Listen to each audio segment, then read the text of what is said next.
El-Rufai say that they will send the president packing. Is El-Rufai 110 million Nigerians that will vote? How many voters does El-Rufai command? Even if you command them, can you decide who they will cast their votes for? You know what the Yorubas say? To Obarawo me. Oh, Rinu me. So let me see. Let me. You brought in El-Rufai, and I have respect for him. But this idea to equate El-Rufai with Nigeria, to equate El-Rufai with millions of votes, I think is an overreach. Atiku has said it. Peter Obi has said it. For one El-Rufai, there are several other El-Rufais who command larger votes, better influence, who are key to the transformation taking place in this country. And we're focused on looking at other key Nigerians. Oh, look at El-Rufai is not bigger than any other Nigerian because everybody has a stake in this country. I mean, we must respect that. There are those who fear that El-Rufai can bring this government down and can stop this president because he knows he was one of those who helped to form the party. My response to that would be go and read Obasanjo's book, My Command. I've read it. A living testimony to the very essential core of the person we're talking about.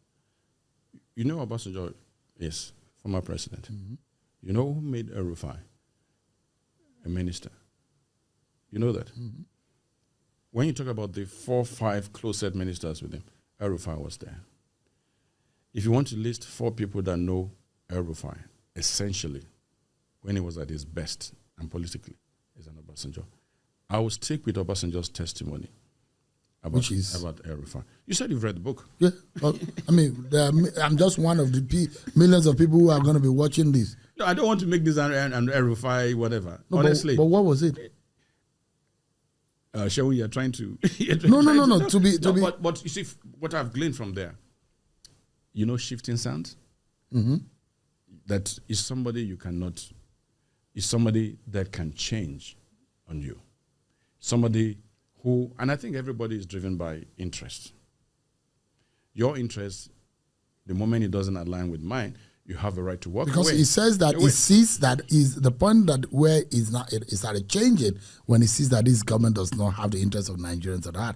And I'm worried, This is a person who stood up to make sure that power returns to the South. He led that battle. At some point, he went to court to challenge the former president, Muhammadu Buhari. This is a person who campaigned on the platform of APC with Bola Ahmed Tinubu very fervently. This is a person who was part of building up the manifesto of the APC.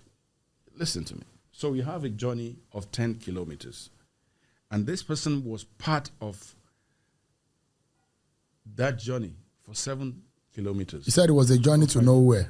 That's why he backed out. But he was part of that journey. He said the journey was to nowhere. He was at the table.